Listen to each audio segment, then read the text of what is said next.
ସାଙ୍ଗମାନେ ଏବେ ଷ୍ଟାର୍ଟ ହେଇଗଲା ମାଗୁର ମାଛର ଝୋଳ। ଚାଲନ୍ତୁ ଷ୍ଟାର୍ଟ କରିବା। ମାନେ ଏ ପକାଇଦେବା ଗରମ ହେଇଗଲା ପିଆଜ, ସାଙ୍ଗକୁ କିଛି କଞ୍ଚା ଲଙ୍କା ଆଉ ଦେଇଦେବା ଜିରା,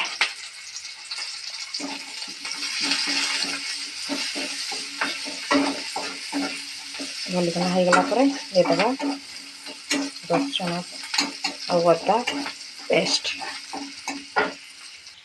ହେଇଗଲା ପିଆଜ ହେଇଗଲା, ଏଥିରେ ଦେଇଦେବା ରସୁଣ ପେଷ୍ଟ।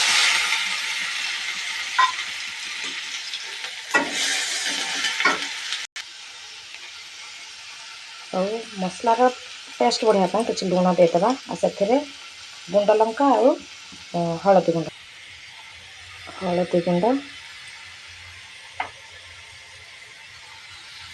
ଗୁଣ୍ଡ ଲଙ୍କା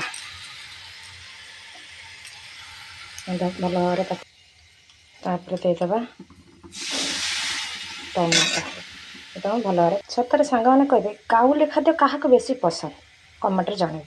ସାଙ୍ଗମାନେ ଏତିକି ମନେ ରଖିଥିବେ ଟମାଟୋର ଯେତେ କଞ୍ଚା ସ୍ମେଲ୍ ନ ଦେବି ସେତେ ପର୍ଯ୍ୟନ୍ତ କଷୁଥିବେ, ନହେଲେ ମସଲାଟା ଭଲ ଲାଗିବ। ତାପରେ ସାଙ୍ଗମାନେ ଦେଇଦେବା ଆଳୁ, ସିଝେଇକି ରଖିଥିବା ଆଳୁ।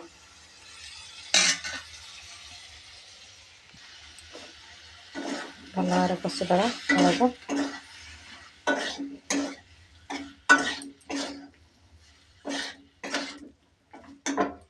ହେଇଗଲା ପରେ ସାଙ୍ଗମାନେ ଭଲକିନା କଷିବେ। କଷିଗଲା ପରେ ଗରମ ପାଣି ଦେଇଦେବା। ସାଙ୍ଗମାନେ ଭଜା କରି ରଖିଥିବା ଆମର ମାଗୁର ମାଛକୁ ସେଥିରେ ପକାଇବା ଏବେ।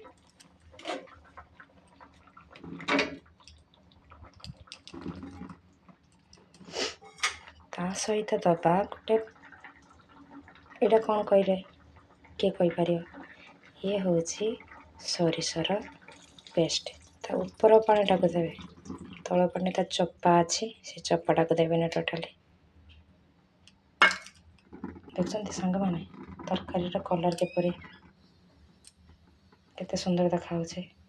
ଏବେ ତାକୁ ଫୁଟିବା ପାଇଁ ଛାଡ଼ିଦେବେ। ମେନ୍ ଜିନିଷ ସାଙ୍ଗମାନେ ଦିଆ ହେଇନି ଆମ୍ବୁଲ ନିହାତି ଦେବେ। କଥାରେ ଅଛି ବାଳିଆ ମାଛକୁ ଆମ୍ବୁଲ ପାଣି, ଭାତ ଗଣ୍ଡା ଖାଲି ନ ଫଟାଣି। ଏଇଟା ବାଳିଆ ମାଛ ନୁହେଁ, ଇଏ ହେଉଛି କି ମାଛ କହିଲେ ସାଙ୍ଗମାନେ? କିଏ କହିପାରିବ କି ମାଛ କହିଥିଲି? ଇଏ ହେଉଛି ମାଗୁର ମାଛ। ମାଗୁର ମାଛକୁ ଆମ୍ବୁଲ ପାଣି, ଭାତ ଗୁଣ୍ଡା ନେବ ଖାଲି ଟାଣି।